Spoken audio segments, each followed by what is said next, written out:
Hari ini Iran cari remis ya. Dia berusaha serang Irak karena dia ingin membuktikan bahwa aku rapopo. Wajar saudara ya. Memang mau cari remis, dia mau cari pancingan supaya dunia itu ya seperti yang dilakukan oleh Hamas ya.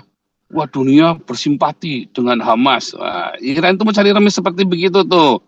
Ya, itu aduh, yang begitu-begitu tuh mah gampang ditebak ya. Jadi Iran tuh cari remis.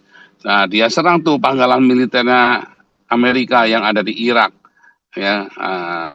Masih nggak puas. Kenapa dia nggak serang Amerika ya? Karena rudalnya nggak nyampe ke sana, saudara ya.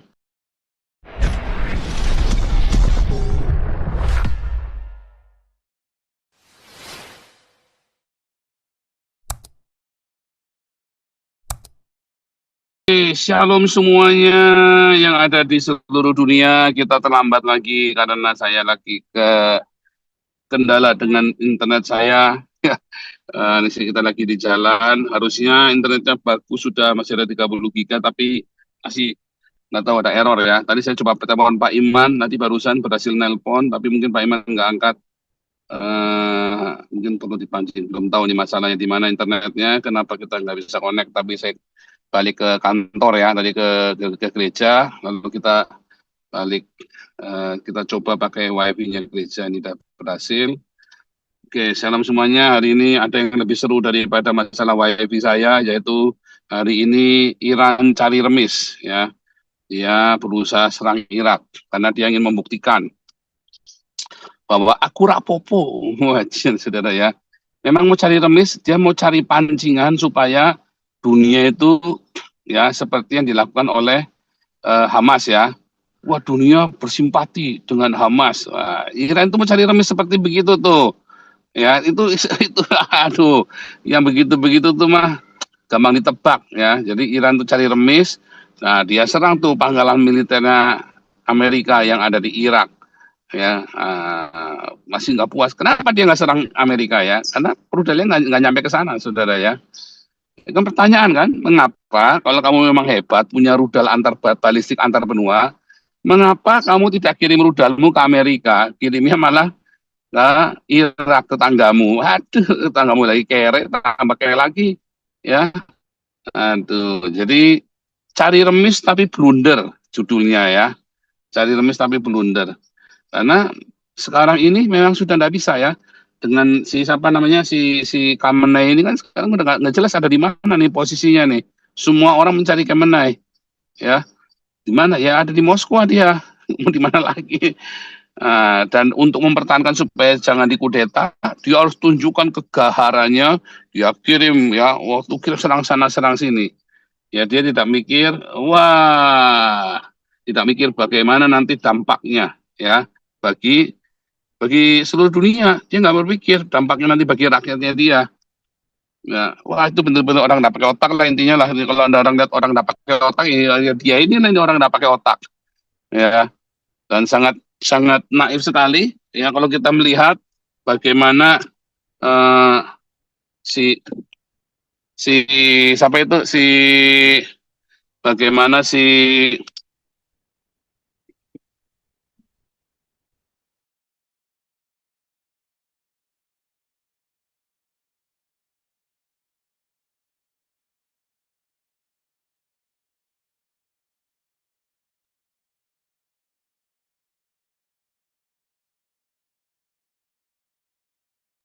Suaranya hilang, Pastor.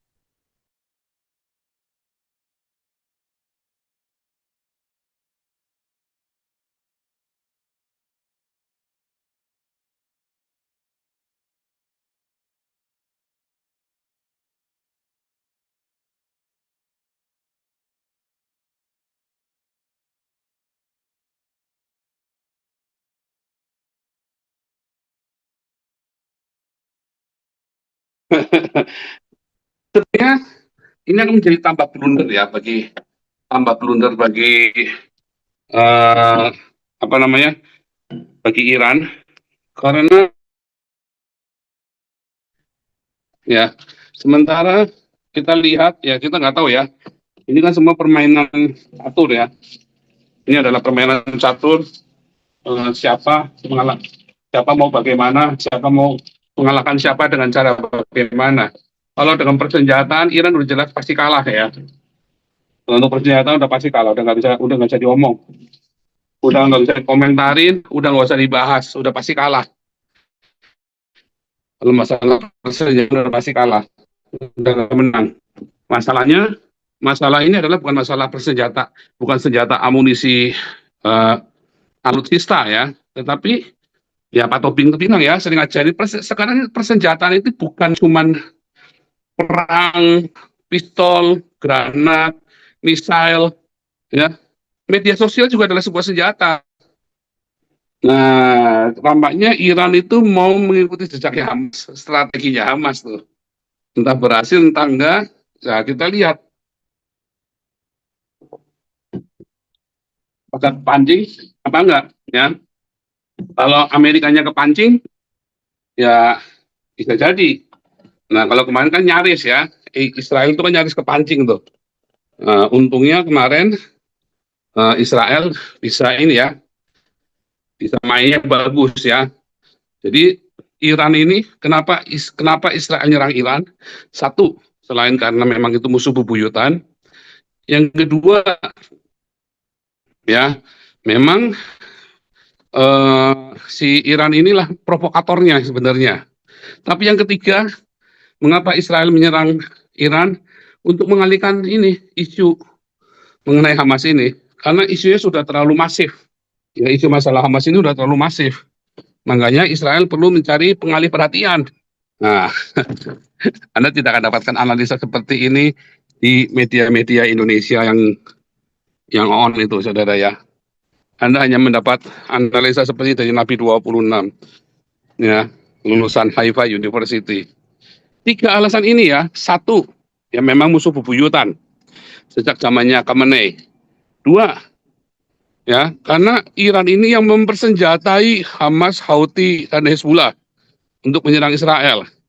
Ketiga, memang untuk pengalih perhatian supaya jangan masif dengan Hamas lagi, Hamas lagi, Hamas lagi, Hamas lagi, jenuh, ya jenuh. Nah, makanya perlu pengalih perhatian dengan apa? Dengan menyerang Iran, ya.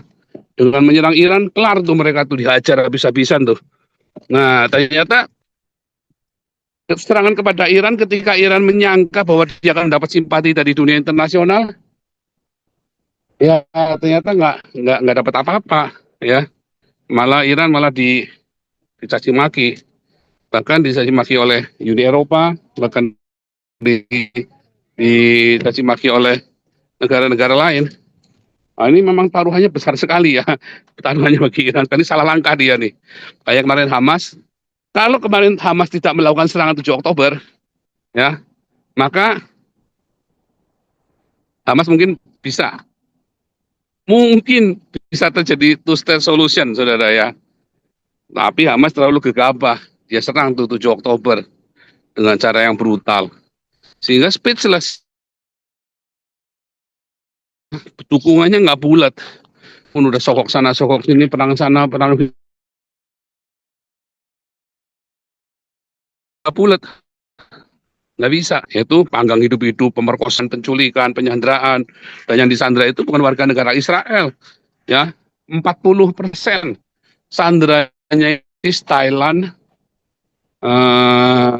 satu lagi saya lupa ya, Spanyol ya kalau salah ya, saya lupa ya. Itu ada 5 negara itu. Jadi suaranya nggak bulat tuh. Karena memang pada faktanya terjadi tindakan terorisme. Apapun alasannya itu tidak dibenarkan tindakan terorisme itu. Itulah masalahnya. Itu kesalahannya Hamas.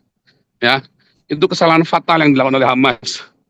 Kalau saja kemarin Hamas tidak melakukan tindakan penyanderaan dan pemerkosaan, ya nggak akan pasti bulat suaranya.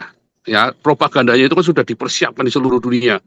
Cuman pertanyaannya, kalau tidak ada serangan 7 Oktober, apakah Israel akan kepancing untuk perang besar-besaran? Dipancing gitu. Nah, itu masalahnya kan memang strategi. Belum tentu kepancing. Jadi memang si Hamas itu terburu-buru. Ya, dia bikin 7 Oktober yang biadabnya minta ampun. Dan lebih konyolnya lagi, mereka membuat video yang mereka viralkan sendiri. Jadi rupanya nggak profesional, mereka ada amatirnya itu ya, kejebak. Mereka bangga saking bereuforia, mereka memamerkan kebejatan kebiadabannya sendiri. Nah, kalau dengan Iran sekarang bagaimana? Ya, mereka juga ingin menggunakan jejak yang sama, tapi nggak bisa. Karena rakyat Iran di seluruh dunia ya tidak suka dengan Khamenei. Rakyat Iran di seluruh dunia tidak suka dengan Khamenei. Hanya orang Indonesia saja yang cinta sama Khamenei. Bahkan dunia Islam aja tidak ada yang bersimpati dengan Khamenei. Bahkan Hamas saja yang dunia Islam banyak yang tidak setuju. Ya, Hamas itu masih, oh oke lah, kita speechless lah. Ya, Arab Saudi, Qatar, ya, Irak, semua speechless. Yordania, Egypt, nggak ikut bicara, netral. Tapi untuk Iran, oh iya mereka sorry nggak mau. Nah, Iran ini salah salah salah langkah. Makanya saya bilang dari awal ya, baru maju satu langkah, skakter bom saudara ya. Baru maju satu langkah udah skakter bom, punya kelenger saudara ini, kelenger semua ini. Mau diapain lagi nggak bisa udah, karena skakter bom. Baru maju satu langkah nih. Nah, Iran ini sudah salah langkah. Lalu sekarang Irannya berusaha mempost up ya, memboosting citra dia sendiri. Berhasil nggak saudara? Oh ya berat, berat. Jangan ngomong berhasil, berat saudara ya. Berat sekali bagi Iran untuk bisa posting. Ini taruhan yang besar sekali ya. Sementara Indonesia masih saja onani. Lihat berita-berita Indonesia itu masih onani saja. Ya, memuji-muji Iran ya, dan mengeluh-elukan Iran, bagaimana Iran begini, Iran begitu. Mereka lupa bahwa mereka ini adalah orang-orang yang sangat biadab. Bahwa Islam Syiah yang ada dia adalah Islam yang biadab, saudara ya. Yang mengilhami terorisme di seluruh dunia. Jadi kalau Iran sampai menang, maka seluruh dunia akan dikuasai oleh Iran, saudara, akan dikuasai oleh teroris Iran. Dan orang-orang Islam semua tahu, orang-orang Arab Saudi tahu, ya bahkan sebetulnya pemerintah Indonesia tahu. Tapi media Indonesia dan para ulama-ulama serta para kadrun-kadrun ini, ya mereka memang senang bermasturbasi. Mau lawan Iran, mau lawan komunis, mau lawan setan, yang penting Yahudi kudu kalah, intinya begitu saudara ya. Oke, demikian pengantar dari saya. Ini internetnya sudah sukses, saya sudah berhasil.